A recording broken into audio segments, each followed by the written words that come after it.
potong titiknya, potong titiknya, potong titik. Kan janjinya Jokowi kemarin bilang pelaku pemerkosaan anak pedofilia dipotong titiknya. Waduh, Jokowi sih bacot doang. Ya, bisa vonisnya bebas ya, padahal sudah di pengadilan negeri sudah putusan Mahkamah Syariah Aceh yang memvonis bebas kasus terdakwa pemerkosaan yang terjadi terhadap anak di bawah umur itu juga diduga dilakukan ayah kandung korban MA dan paman. Wih, dua-duanya.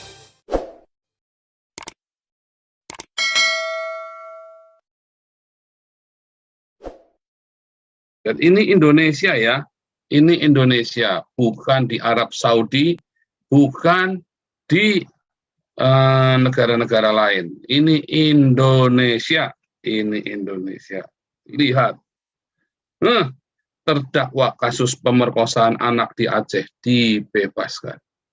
Dalam sidang putusan perkara pemerkosa terhadap anak, Hakim Mahkamah Syariah Aceh Kamis 20 Mei menjatuhkan vonis bebas bagi DP. DP didakwa pelaku pemerkosaan terhadap anak usia 11 tahun, ponakannya sendiri. Halal. Vonis bebas Mahkamah Syariah Aceh bagi DP terdakwa kasus pemerkosaan menuai kritik berbagai pihak. Alasannya dalam sidang di tingkat pertama terdakwa sudah divonis hukuman penjara 16 tahun, harusnya dikebiri, potong titiknya, potong titiknya, potong titik. Kan janjinya Jokowi kemarin bilang pelaku pemerkosaan anak pedofilia dipotong titiknya. Waduh, Jokowi sih bacot doang. Bukan dipotong titiknya Pak Paul, disuntikin. Oh, suntik kebiri, ya, disuntik kebiri, bukan potong titik ya. Hasrat. Aduh, ini nggak bener semua nih ya. Aduh, ini cari lagi.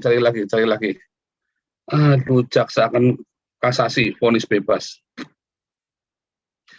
Ya, bisa vonisnya bebas ya, padahal sudah di pengadilan negeri sudah di ini ya. Kejaksaan Negeri Aceh Besar akan mengajukan kasasi terhadap putusan Mahkamah Syariah Aceh yang memvonis bebas kasus terdakwa pemerkosaan. Besar, bentar. Dalam perkara sebelumnya, pada perkara ini sebelumnya JPU menuntut terdakwa dengan hukuman 200 bulan. Ya, Mahkamah Syariah Kabupaten Aceh Besar kemudian menjatuhkan vonis. Sudah divonis 16 tahun. Ya, namun terdakwa bersama kuasa hukumnya mengajukan banding ke Mahkamah Syariah Aceh. Akhirnya Mahkamah Syariah Aceh pun membebaskan terdakwa dari vonis pengadilan sebelumnya, juga memulih hak-hak lainnya.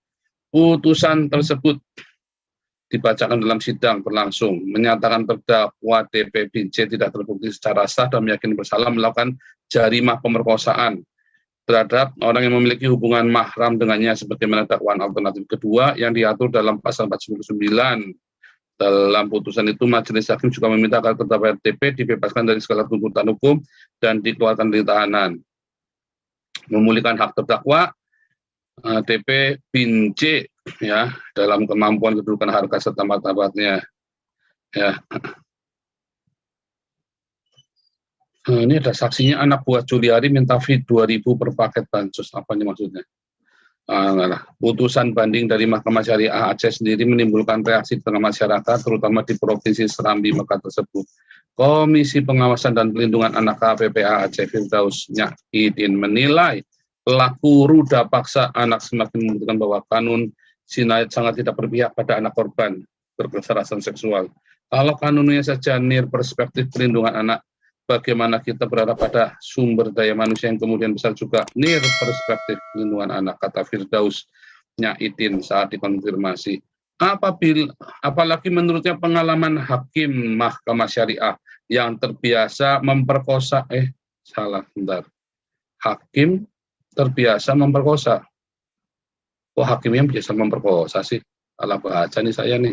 Nah ini, apabila menurutnya pengalaman hakim Mahkamah Syariah yang terbiasa menangani perkara perdata, bukan biasa memperkosa ya, salah baca tadi.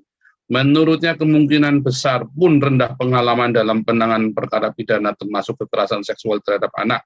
Sejak dulu KPPA menolak kanun jinayat dan Mahkamah Syariah menangani kasus kekerasan seksual terhadap anak. Karena sejak awal disusunnya kanun jinayat tidak melibatkan para pihak yang memiliki perspektif perlindungan anak, ujar Firdaus. Untuk itu KPPA mendesak pemerintah Aceh melalui Dinas Syariat Islam dan DPR Aceh agar segera merevisi kanun jinayat, terutama pasal terkait anak. Kanun jinayat dan mahkamah syariat sebaiknya tak usah mengurus masalah pidana terkait anak yang tak mereka pahami sama sekali. Jadi ini nampaknya dianggap, loh, apa ini? Pusing nih. Itu lagi ya, kita baca nih. Aduh, aktivis di Aceh. Loh, ngeri ya. Asalnya apa nih? Kenapa bisa dibebaskan? Nah, ini kan yang tahu ini yang serem ini. Mahkamah Syariah Aceh memvonis bebas pria diduga pemerkosa berinisial DP. Kita akan kasasi. Divonis bebas ya. Siki mengajukan pengajuan kasasi dilakukan oleh Kajari. Karena di MS Janto diputus sesuai tuntutan, sedangkan di MS Aceh dibebaskan. Sebelumnya kasus dugaan pemerkosaan yang terjadi terhadap anak di bawah umur itu juga diduga dilakukan ayah kandung korban MA dan paman. Wih, dua-duanya ya, bapaknya sama pamannya. Wah, ini memang keduanya dihadiri dalam berkas terpisah dalam persidangan jaksa penuntut menuntut 200 bulan. Majelis Hakim memvonis DP pada Selasa sesuai dengan tuntutan JPU. Menyatakan terdakwa terbukti secara sah dan meyakinkan bersalah melakukan jarima pemerkosaan terhadap orang yang memiliki hubungan mahram dengannya. Sebagaimana dakwaan alternatif kedua, terdakwa tidak terima putusan lalu mengajukan banding. Apa kata Majelis Hakim MS Aceh? Membebaskan terdakwa dari segala tuntutan hukum, memerintahkan agar terdakwa dikeluarkan dari tahanan. Hakim MS Aceh menyatakan DP tidak terbukti bersalah memperkosa orang yang memiliki hubungan mahram dengannya. Dakwaan alternatif kedua yang diatur dalam 49 Kanun Aceh nomor 6 2014 tentang hukum jinayat. Putusan itu diketuk. Serem ya. Apa nih maksudnya nih? Serem ya? Serem. Wah. serem. Oke. Bentar ya, teman-teman sabar ya. Ini saya soalnya ya biarkan rakyat jelata melenguh melengking dengan sejuta toa.